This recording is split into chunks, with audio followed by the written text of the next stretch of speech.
My brother spread lies about me when I was a teenager, which led to me getting kicked out of the house. Now that I'm successful, my parents who abandoned me are asking for money. As a 28-year-old woman with a twin brother, I grew up experiencing vastly different treatment from our parents. They believed my brother was destined for greatness while labeling me as the black sheep just because I preferred sports and making friends over studying. Constant comparisons shattered my self-esteem. On our birthdays, my brother had lavish parties with friends while I felt like an afterthought. He had sleepovers, but I wasn't allowed to bring friends home.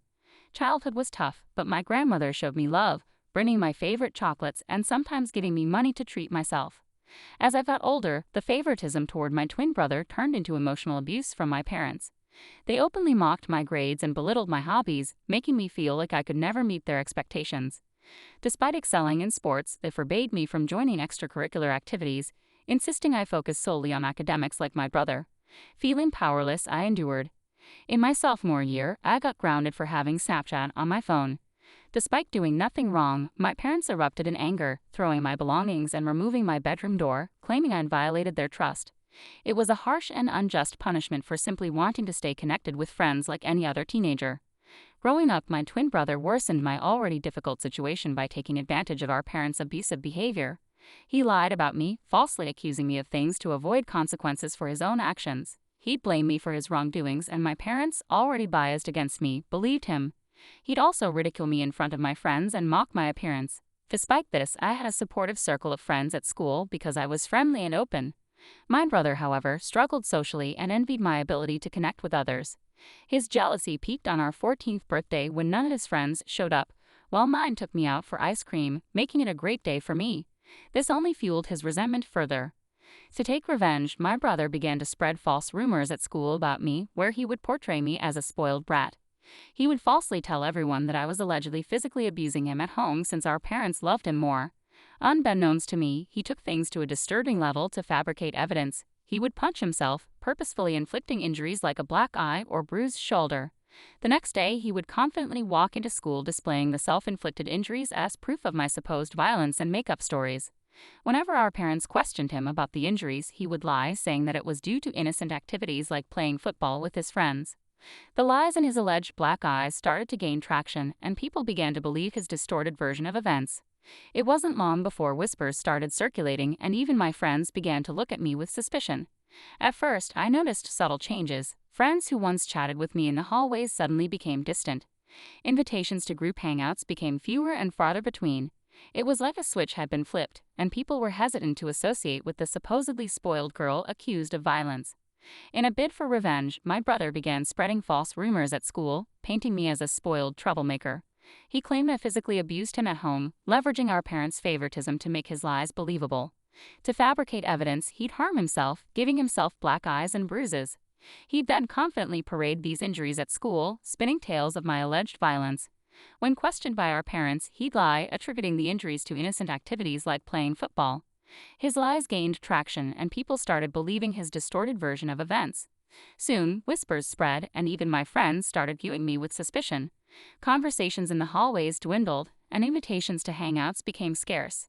It felt like overnight I became the outcast, seen as a spoiled girl accused of violence. One day, I gathered the courage to ask my ex-best friend why our relationship had changed. She revealed my twin brother's deceitful actions, detailing the lies he'd spread about me. Shock washed over me, feeling betrayed and disbelieving. My own brother, whom I grew up with, was fabricating tales about me, accusing me of things I'd never do. It was a deep betrayal, leaving me with a sinking feeling of hurt and betrayal. Confronting him the next day, he brushed me off, refusing to stop his lies. His smirk and dismissive attitude frightened me, leaving me speechless. I wanted to confide in our parents, but feared they'd side with him. The isolation hurt, especially since I valued friendships. It seemed his jealousy-fueled lies were unraveling the connections I'd built. Teachers started hearing the rumors, plunging me into a surreal world where my true self was overshadowed by my twins' malicious lies. The gossip morphed into a distorted reality, shaping how people saw me. When the principal heard, my nightmare unfolded. He summoned me, my brother, and our parents to discuss the rumors. Heart-pounding, I hoped my brother would confess, but he stuck to his lies. He admitted to the principal that the rumors were true, painting me as a bully who abused him when our parents weren't around. Shocked, I watched as he wove this twisted tale of resentment and violence. My mom cried, clinging to him while my dad praised his supposed bravery and vowed to protect him. It was a surreal and painful betrayal, watching my own family believe his fabrications. I tried to defend myself to the principal, insisting the accusations were false. But my brother persisted, painting me as an angry, violent person. My mom's tears and accusing looks only added to the weight of disbelief. Despite my pleas, the principal reprimanded me, stating the school's zero-tolerance policy on bullying. He suspended me for 10 days as an example. Tears streaming down my face, I begged him to reconsider, but he remained firm. My parents, embarrassed and angry, forcibly removed me from the office. I wanted to stay to make them understand, but they wouldn't listen. Leaving the school, I carried a heavy heart, filled with frustration and humiliation. When we arrived home, my dad unexpectedly started packing my belongings. Confused and shocked, I pleaded with my brother to tell the truth, but he remained cold. My dad continued packing and eventually threw my suitcase into the foyer. Desperate, I clung to my dad, begging him not to throw me out. But he insisted that I, a supposed bully, didn't deserve to stay. He threatened to call my grandmother to pick me up. It felt like my world was crashing down as I stood surrounded by scattered belongings, kicked out of my own home. Soon, my grandmother arrived. She helped gather my things and escorted me to her car. Before leaving, she confronted my dad, fiercely criticizing his treatment of me. With resolve, she warned him against any further contact, threatening legal action if he persisted in mistreating me. My mother tried to shift the blame onto me, but my grandmother intervened fiercely. She defended me, emphasizing that I was just a child who didn't deserve such treatment. It was the first time I saw how powerful my grandmother truly was. She refused to back down, standing firmly by my side and trusting my version of events. Leaving our home behind, I was overwhelmed with pain. I couldn't eat or find solace, despite my grandmother's encouragement. Sharing my brother's deceit with her, I found comfort in her belief in me. Returning to school after the suspension felt daunting. The judgmental stares and whispers made it feel like entering a lion's den. My brother ignored me, surrounded by those who believed his fabricated story, painting him as the victim of my alleged attacks. No matter how hard I tried to share my side of the story, it seemed nobody wanted to listen. Branded with an unjust label, I became an outcast, feeling the weight of judgment in every classroom and corridor. Loneliness became my constant companion. I'd attend classes, eat alone in the cafeteria, then head straight home, unwanted and uninvited. My parents never checked in on me, but my grandmother offered constant reassurance, reminding me it wasn't my fault. Graduating high school with good grades, I looked forward to college as a chance for a fresh start. Finally free from scrutiny, I made friends and discovered my passion for writing. Starting as a freelancer to earn extra money, I soon found success, building a portfolio and securing clients. Graduating college, I chose to pursue writing full-time, enjoying the freedom it offered. Despite the challenges, traveling as a digital nomad helped heal old wounds, and my freelance career thrived, granting me both financial independence and personal fulfillment. I have seen so much of the world, and yet I have so much of it left to see.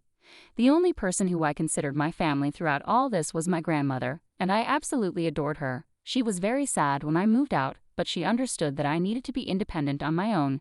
Despite my hectic schedule, I would make it a point to be there for her whenever I could. I would visit her on the weekends, often sharing meals together or simply sitting on the porch, engrossed in conversations that ranged from childhood tales to more recent happenings. On weekends, I would dedicate entire afternoons to helping her with household chores or accompanying her to the local park for a leisurely walk. Recently, I got done with one of the most important projects of my career.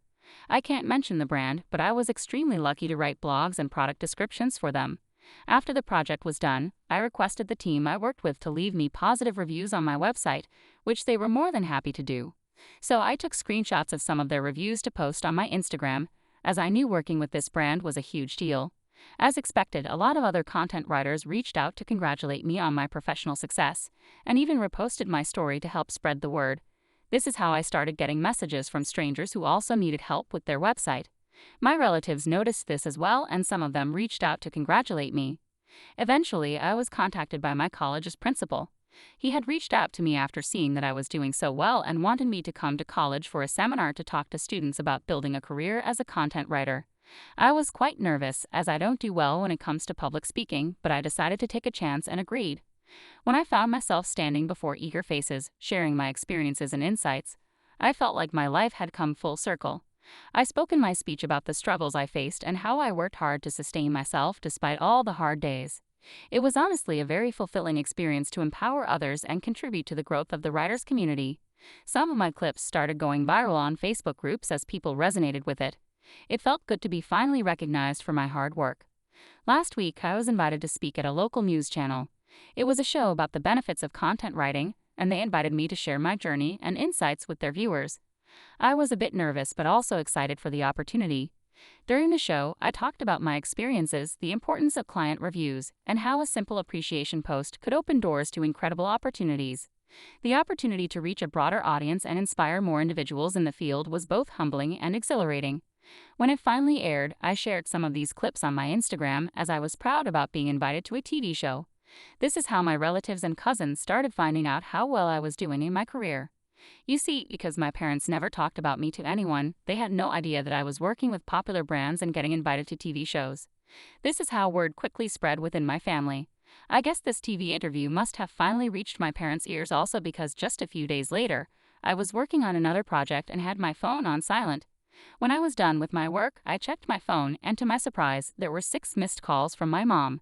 I was honestly shocked to see her name on my phone as it had been a long time since she had called me. After all those years of silence, I couldn't fathom why she was calling me. I hesitatingly called her back, and she picked up immediately. I asked her if everything was okay, and my mom started to congratulate me. My dad, probably sitting right there with mom, jumped into the conversation also. He started to inquire about my life and well-being, and I answered their questions without much thought. It didn't strike me as unusual until they began to ask how much I was earning these days. I told them that it was none of their business, and my dad replied that we were family, so I shouldn't feel shy telling them my income. I told him that I was doing well financially. Hearing this, my mom then began to say how hard their life was these days. My brows furrowed in suspicion. Basically, here's how our conversation pretty much went. Mom, we are retired now, and we have been wanting to renovate the house for a while now. It's not in the best shape, but we have no savings left. Me? Okay, Mom. Mom, your success has given us hope. After watching your TV interview today, we thought maybe you could help us out by paying for the renovations. Dad, after all, we are a family. You shouldn't hesitate to share some of your earnings with us. We can really use your help. Me? Are you joking with me? Why are you asking me for money when you haven't even talked to me for years? I don't know what made you decide to reach out to me, and while I appreciate the congratulations, I am not going to help you out in any way. Hearing this, my mom started saying how I was being selfish and that I needed to support them as a family. My dad also added that as my parents, they deserved to be looked after and that this was the least that we could do. I was so pissed at this that I wanted to give them a piece of my mind. I suddenly got an idea that instead of just arguing with them, I should teach them a lesson for ever thinking that they could mooch off me after mistreating me all those years ago. I told my parents that I was willing to help them if and only if they agreed to my demands. My dad curiously asked me what it was. Without hesitation, I laid out my demand. If they wanted my help, they had to publicly admit in front of our family and friends that my brother was the mastermind behind the hurtful rumors that had tarnished my reputation. I wanted them to humiliate my brother the same way they had humiliated me in front of everyone by believing his lies and manipulation. I wanted them to take accountability for their actions and acknowledge the pain they had caused. Hearing my impossible condition, my dad began to question the necessity of such an admission. My mom told me how this was all quite unnecessary and that we could have a private discussion without involving others. But I held my ground. This condition was non-negotiable, a prerequisite for any assistance they wanted me to offer them in the future. As the tension escalated, my dad raised his voice, asserting his role as my father, and started to emphasize that it was my duty to help my family in need. My mom, in a last-ditch effort, urged me to do the right thing and help them, emphasizing the years they had spent raising me. I couldn't help but find irony in their sudden appeal. I reminded them of the past, of the fact that they had kicked me out, and it was my grandmother who had raised me, not them. They started to get more and more agitated, but I told them firmly that if they wanted to establish contact with me and seek my financial assistance from now on, then the truth needed to be acknowledged publicly and my brother needed to face consequences for his actions. Since this conversation, my parents have been trying to incessantly call me, but I am ignoring their calls. I am starting to regret even calling them back that day. I would like to know if I would really be in a hole if I didn't help my parents at all. Update 1. It's been a whirlwind of a week since I last shared my story, and the support and encouragement I have been receiving from everyone have been overwhelming. It's heartening to know that I'm not alone during this time. I am glad that everyone agrees that I should not engage with my parents or even consider helping them out after what they put me through. The reason I even gave them such a condition was that I knew it was pretty much impossible for them to do it. I know they love my brother too much, and despite the fact that they might have found out by now that it was all his lies, I know they will never put him through what they put me through. Today, my brother sent me a nasty text message after my parents again tried to contact me and I refused to pick up their calls. This is what he wrote. "Hey sis, it's been a long time since I saw you and I can tell you that every day without you in my life has been great. I heard that mom and dad reached out to you and you gave them a crazy ultimatum. They're never going to go through with it, you know that, right? They clearly never loved you and they will never do anything to hurt me.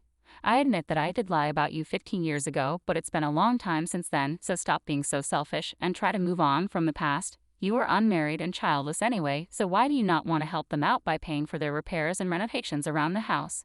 Do the right thing and be a better daughter." Seeing the message felt like a stab to my chest. The audacity to dismiss the struggles I have faced and the conditions I had set spoke volumes about his lack of empathy.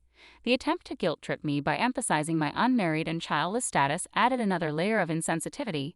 His insinuation that I should prioritize their needs over my own well-being was not only offensive but also highlighted how little he thought of me. Fueled by frustration and a strong desire for justice, I decided it was time to take matters into my own hands and reveal the truth that had been hidden for too long. I sat down to write an email to my parents and close relatives, sharing the painful details of my childhood and the unfair treatment I had endured while growing up at my family house. In the email, I described the strict and oppressive environment I had under my parents' roof and how they treated me compared to my twin brother. The email also delved into the malicious and completely untrue rumor my brother had spread about me in school, which had led to severe consequences and affected my reputation. I wrote how my parents had kicked me out to the curb, and had it not been for my grandmother, I might have been dead in the streets by now. Towards the end, I asked everyone to read a message my brother had sent me. I attached a screenshot where he admitted to lying about me. It was a clear confession that I hoped would expose the lies that had persisted for too long. I sent the email just an hour ago, and I know that all hell will break loose once my parents and my brother read it. I will update you next regarding how my family reacts to my email. Update 2. It's been a month since my last update, and a lot of things have happened this month, as you can imagine. My family did erupt after receiving the email. My parents have received criticism from relatives who were previously unaware of the extent of the favoritism and emotional abuse. A lot of the family members reached out to me, telling me that they had no idea about all this and apologized to me for not being there for me.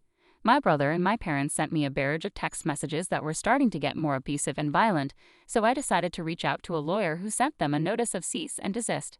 It basically warned them not to contact me further, and if they did, they would have to face dire legal consequences. I guess this must have scared them straight, because they stopped contacting me. My grandmother thinks I have done the right thing by letting everyone know what happened and supports me 100%. She is the only person who matters to me, so I'm glad she has my back. Update 3. It's been 2 months since my last update. I am happy to report that everything in my life is going well for now. Professionally, my content writing business has been flourishing. The invitations to speak at seminars and podcasts continue to roll in, solidifying my position as a respected figure in my line of work. I am as close to my grandmother as ever. I took a 1-week break from my work recently so I could spend some quality time with her. She is into gardening these days and educated me a lot about various flowers and herbs in her garden. The moments I spent with her, whether sharing meals, engaging in heartfelt conversations, or simply enjoying each other's company, are my favorite and cherished memories. My family has not contacted me after the letter they received from my lawyer, so I'm happy that they are staying away from me. Personally, I have started going to therapy, so hopefully I can work on healing myself. I think this will be the last update for now.